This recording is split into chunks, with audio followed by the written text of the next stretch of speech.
Sacerdote.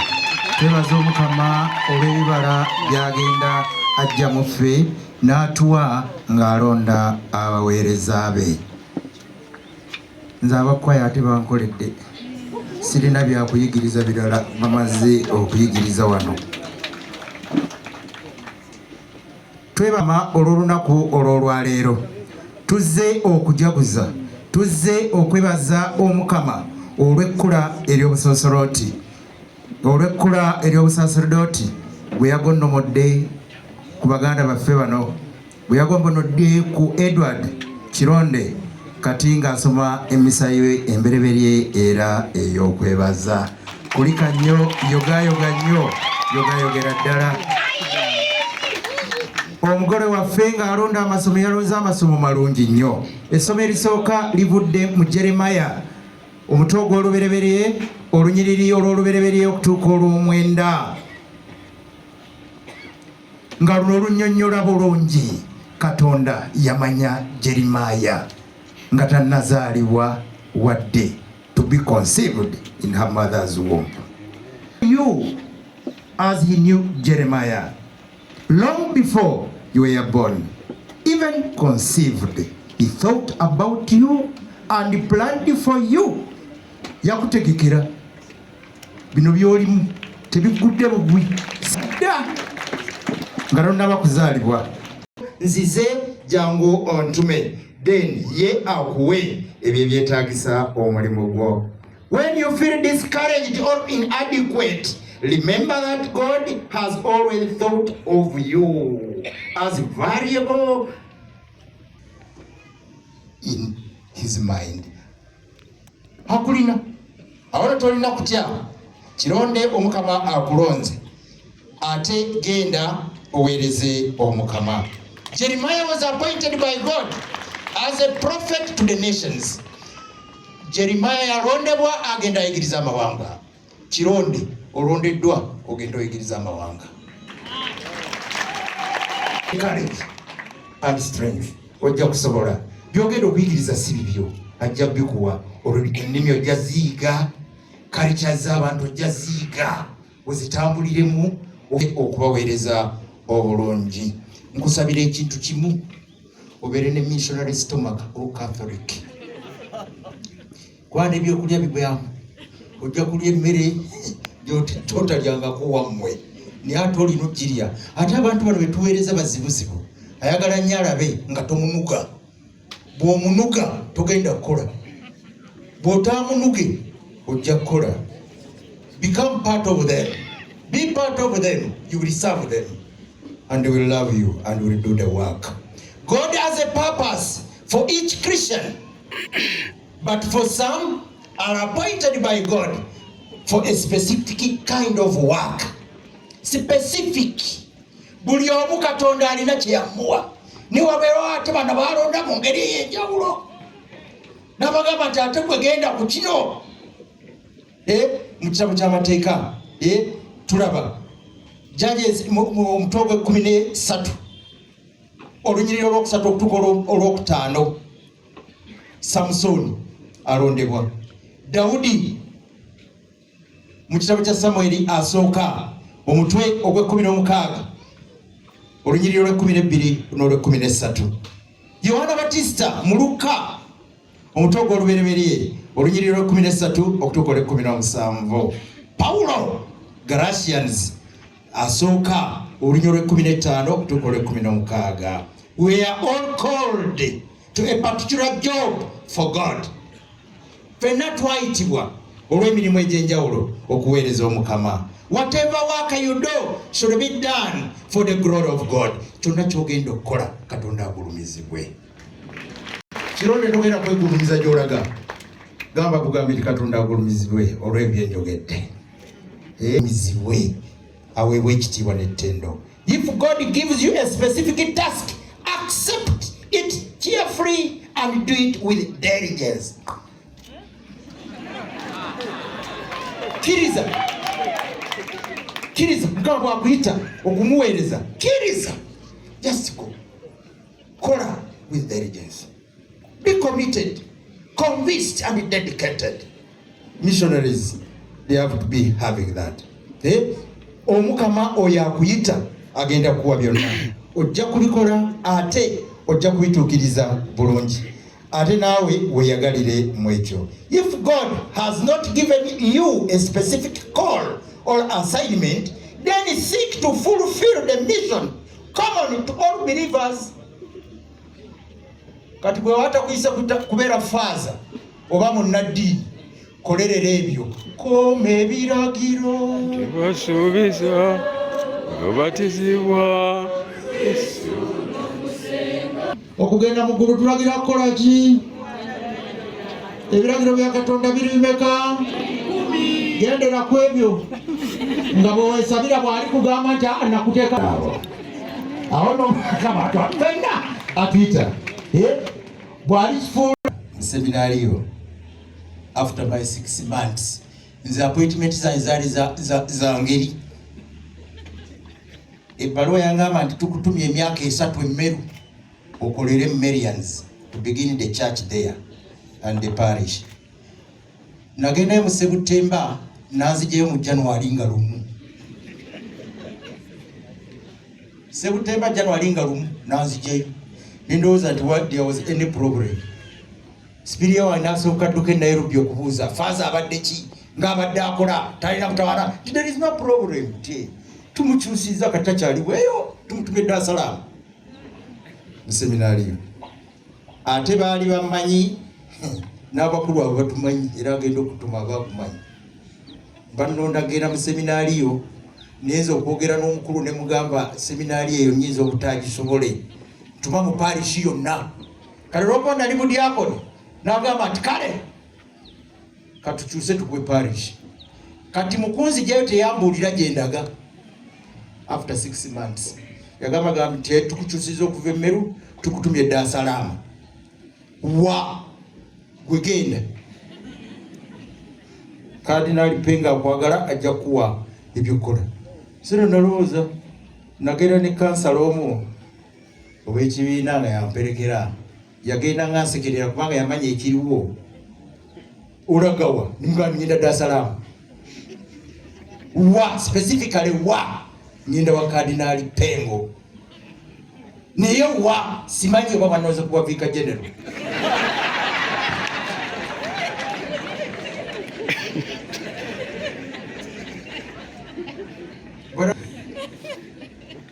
Cardinal yali yasanyuka nnyo kuba baali batulindiridde okutwala ebbanga. Ebbaluwa gye yampa yali egamba nti tusanyuse nnyo okulaba weebale kujja. Sina kyemanyi era nkulonze okubeera father agenda okutuyamba as spiritual father in the seminary and a teacher. Kasodde bw'obeera ku akaseera ako oyinza kuwulira otya. Nze nazze ng'eminaliyo gye nakyawa okuva edda.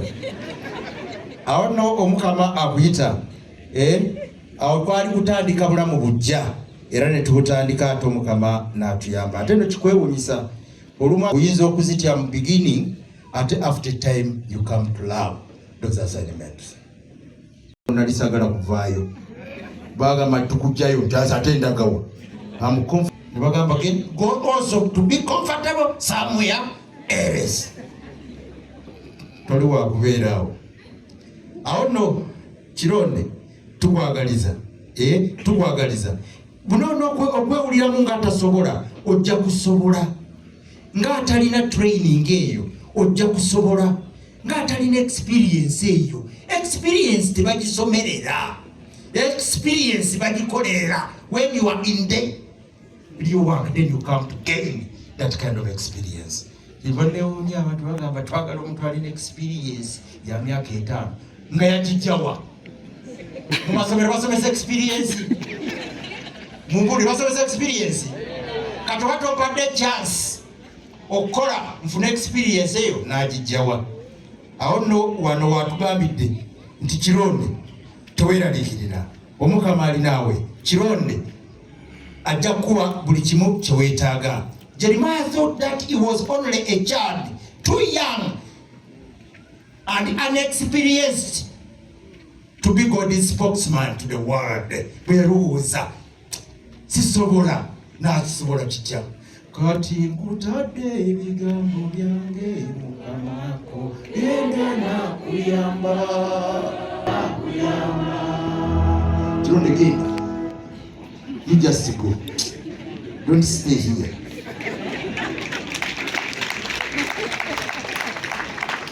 Kyewunyisa nnyo oyitibwa nga tolina ky'omanyi otuuka eri n'ofuuka omumanyi. Kafulu Uganda eyo amanyi Olukaramoja agende. We are comfortably seated and happy. Say Richard, genda oyambe kuyisa ku Ssentongo wa Karamoja. I went there happily. Never sing about Richard Wakili's Ogenda, Mamu going. Then I told them when I was in Nairobi, Karamoja or death. I'm going now. And things became very easy. Butuke ebintu bibera birungi.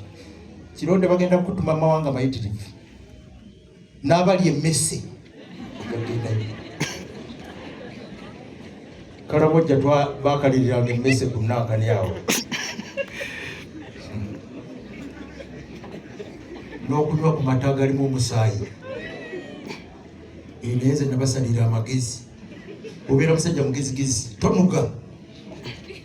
Omugakatizi wali nabagamba nti bwe ndwa amata ndwala olubuto. Olwala nti edyakayeeko ne bagamba biveeko kale. Oyo muleke mumuwa amazzi ngakipi emuwe anywe tomat padre munywa ate era n'otambulira awo. Naye tobagamba tobyagala. Ekasese sombe bibeera bikola bya muwogo. Bikola bya muwogo niba bifumba bulungi munnange. Sombe guba kuwa n'akalo n'olya nisirowooza nti ndabika bubi nnyo.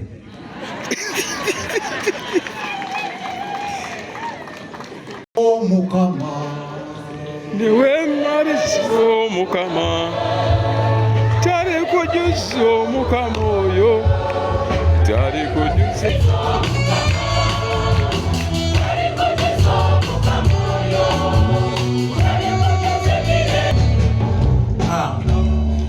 Kironde from obeying God's call.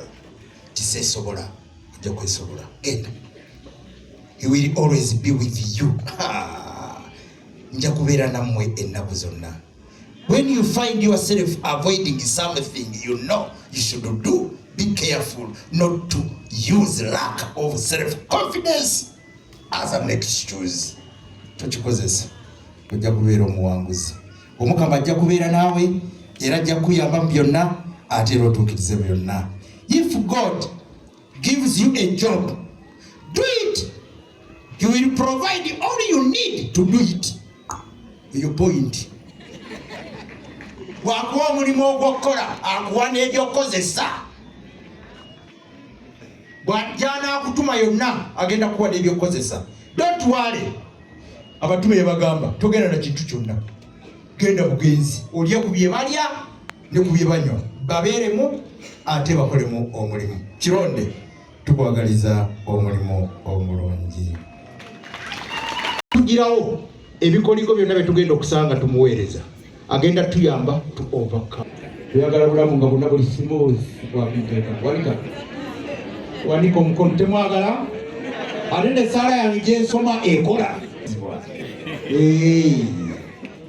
Essaala yange engisoma tengisabiddeko bagiwako witness atayagala bimusomo ekyokola. Mwagala nyasomo wano nga wabi mugambe gamba munda atayagala bimusomoza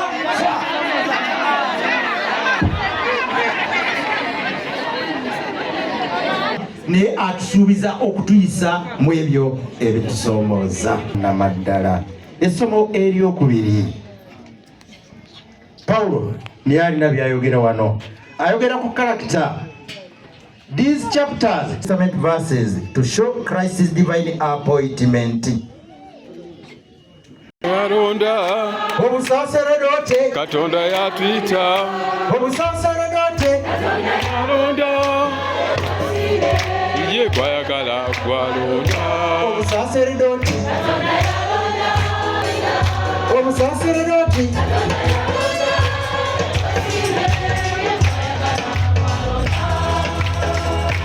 Kironde Siroza, you are the best here. Niye yalonze kwe omulungi n'amuleka kati kakulu olina bw'onogamba bw'ayagala oba omulaba talina busobozi oba omulaba alina ye yalonze oyo.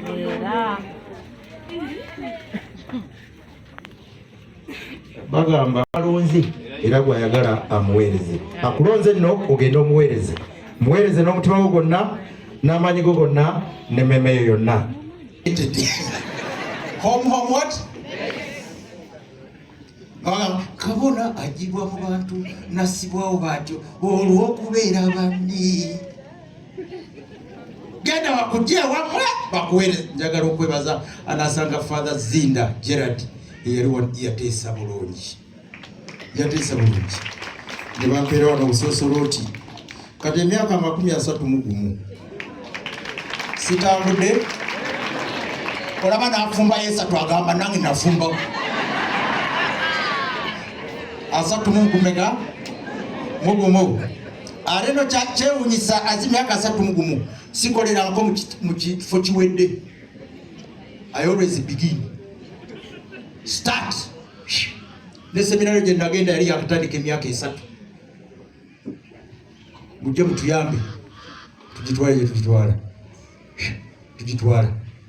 Bw'oba ogenda Eirere, bw'ogenda Karamoja, boda ya Iteso ne Karamoja bagita parish Eirere.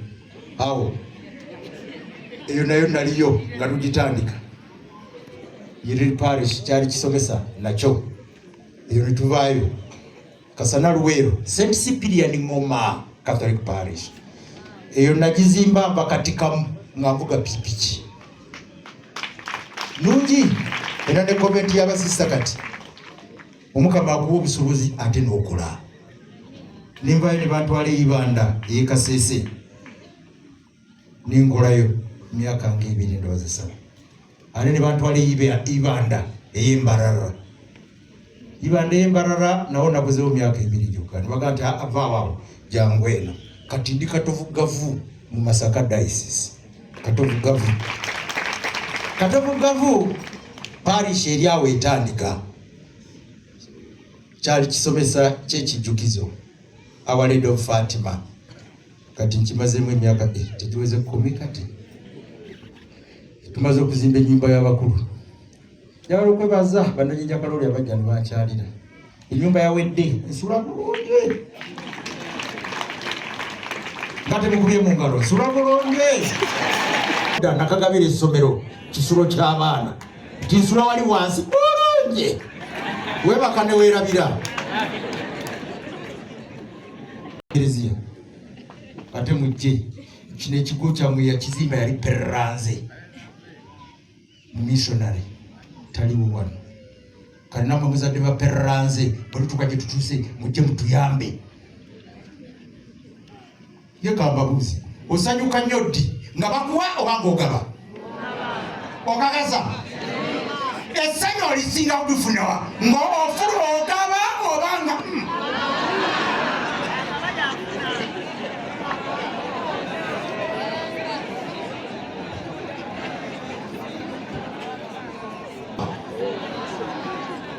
essanyu olifuna when you are giving, not receiving.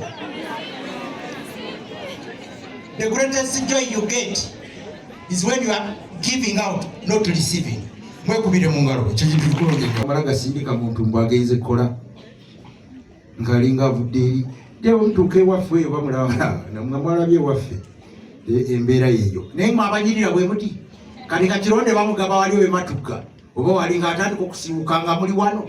What are you doing? Missionaries nibazibu nnyo. Ffe abaddugavu tetwaleetanga waliwo faaza ye bamuweereza ebintu kale ffe ate be baleetanga bye twagabanangako tugamba naye mmwe ffe nga tuleeta mmwe temuleeta kazodde bobeera mmwe otudde ku mmeeza akunyumiza nakaniseete zino taata wange yazimpeereza alina naawe ogambe nange naleseyo ensujju bappe Katonda yeka yatuyamba Katonda yakola ki tusabe Katonda oyo atuyambe aletuukirize bulungi omulimu guno gwatuwa si mulimu gwaffe mulimu gwe tugukole n'obuvunaanyizibwa n'obwesigwa ate tugujagala tuguguse ekyokulabirako kyaffe ye Kristo atanoonya kuweerezebwa wabula okukola ki kironde genda obeere muweereza togenda kuweereza bantu genda obeere muweereza nali Karamoja eyo nimalima Orchard nima Karamoja nga bajja batunula Kingwalik Padre Aklem mwakola kimbufaza alima bwe nima obusosoro tine bugenda buli kimu nakusaba ye munabituwa mudemu munabituwa mugabamwa gwe mutunulira kutunuliza faza anyirira mazzi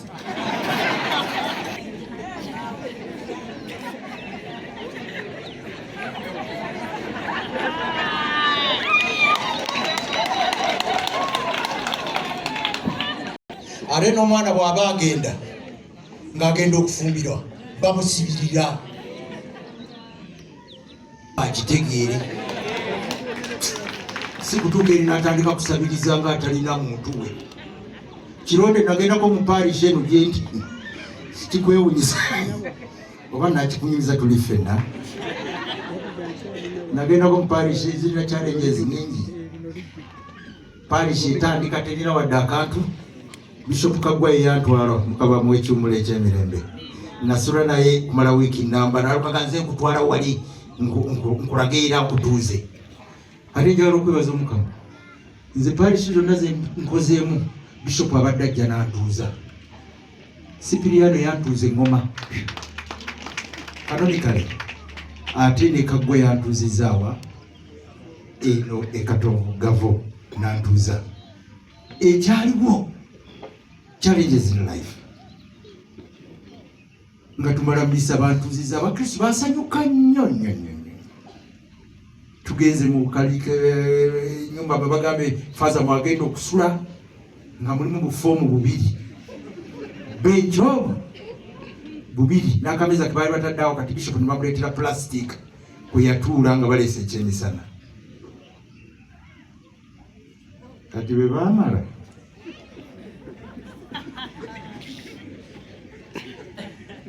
nge basanga nene ate yange neba nenemu nenga abantu bakolekamu bakola ki era olwagimpa akalumu bwebagamba okusula nengenda giteeka wansi w'omutwaliso nenkomawo netunyumya nga ndi mugumu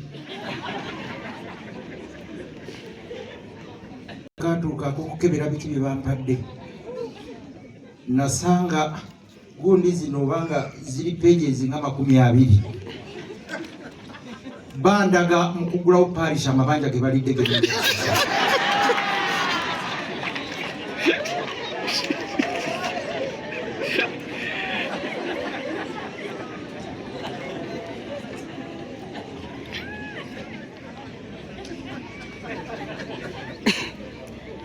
yali wakisa n'akamu n'akapo ke bakunganya akatwala Omukama mulonje obudde bwonna yes gikwate ojja kutambula bulungi giveeko ojja genda kuwangato always morally perfect by obeying obedience kironde the 3 evangelical counsels chastity, poverty and obedience. There is another big one which crowns all community life. beera muwulize ojja kumalako, beera mukakkamu ojja kumalako, kuuma obutukuvu ojja kumalako, beera mwavu. Tebatugamba tubeere baavu nga tetina kye tulina. Obeera nabyo ng'olinga atalina naye ng'obikolaki? Yes. Faza alina okwambala obulungi? Yes. Alina okulya obulungi? Yes. Naye nga tebimutwaliriza nnyo, tebimujja ku mulamwa, kyali mu kunoonya kino nakiri. Ayagala kuyigiriza kigambo kyaka. Abantu babagamba nti wano ffe tukuba obwavu, ekiragano ky'obwavu, tubeera abaavu, tubeera waki. Omwavu talya, tanywa, tayambala, yasiiwuka, temutusiiwula. Kironde, ebiragaane bino ng'obikutte bulungi bijja kuyamba. Naye ekisinga byonna, it is the community life in which you live, those 3 evangelical councils. Obulamu bwa community bwe bunaagaana n'ebiragaano bijja gaana, naye tebijja gaana. Katukwagalize ebirungi by'Omukama.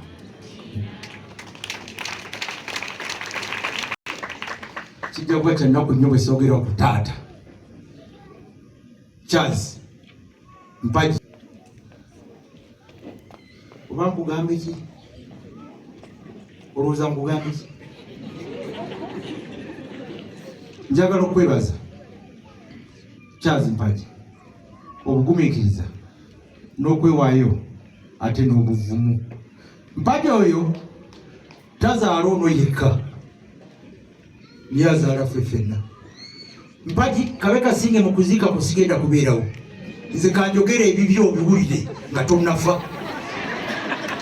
Ogende nabyo ogambe nti byebyo ebyange ne bwendi basagala kubuulira bantu bakole ki.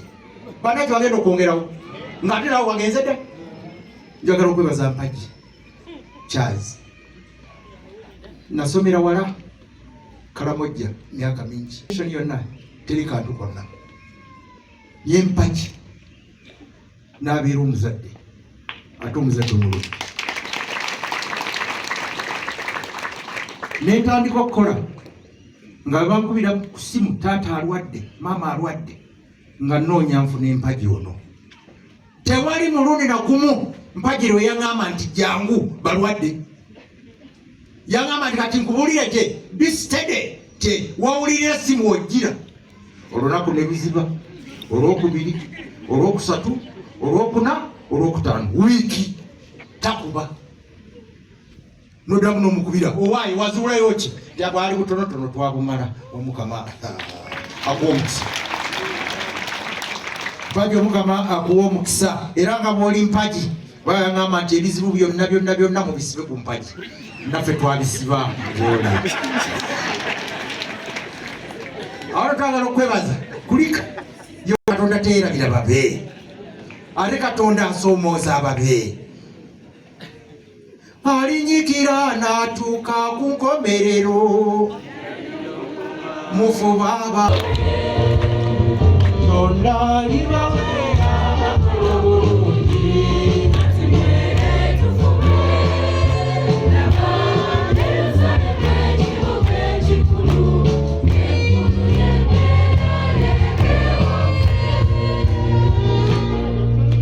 Mbaga ebeerako emikolo emeka. Celebration. Beerako emikolo emeka. Yogera nnyo oba wekakasa ekizuuka. Singa wano mpanisa obw'enjawulo ne ŋŋamba nti ntwalako kalula wandiweekaanye nnyo nti kano omukolo gwa Mukristo omulungi ddala gwanditandise naki? N'ekitambiro kyaki? Ekirala kulya yogedde bulungi kikubire mu ngalo. Ekirala kuzina, okulya kugenza wamu n'okola ki? Embaga kanneme kwerabiza abo batandika okugamba Father, don't forget there is another program. Omukama abeere nammwe.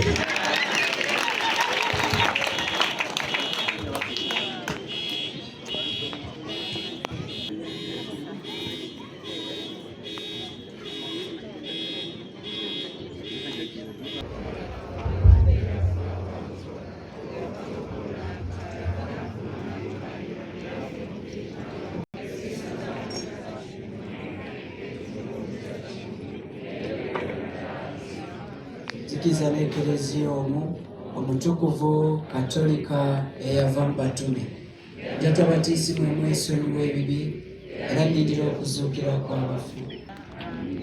Abooluganda abaagalwa, twogere n'omutima gwaffe gwonna Katonda Patiri omuyinza wa buli kantu ayagala abantu bonna balokoke ne batuuke. Tugende tweteeketeeke. Ate n'omuzadde Maria bulijjo abawambatire mu kirenge kye.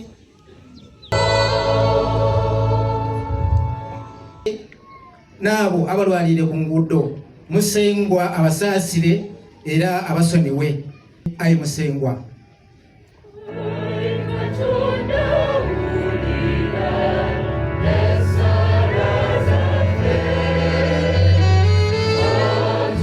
Neema zako Bwana utusikilize.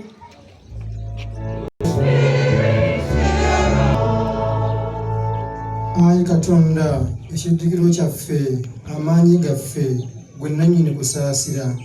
Kkiriza okweganyira ku ekereziyawo, tuwe kye tukusaba nga tubuusabuusa, tukifunire ddala. Tukikusaba nga tuyita mu Kristo Mukama waffe.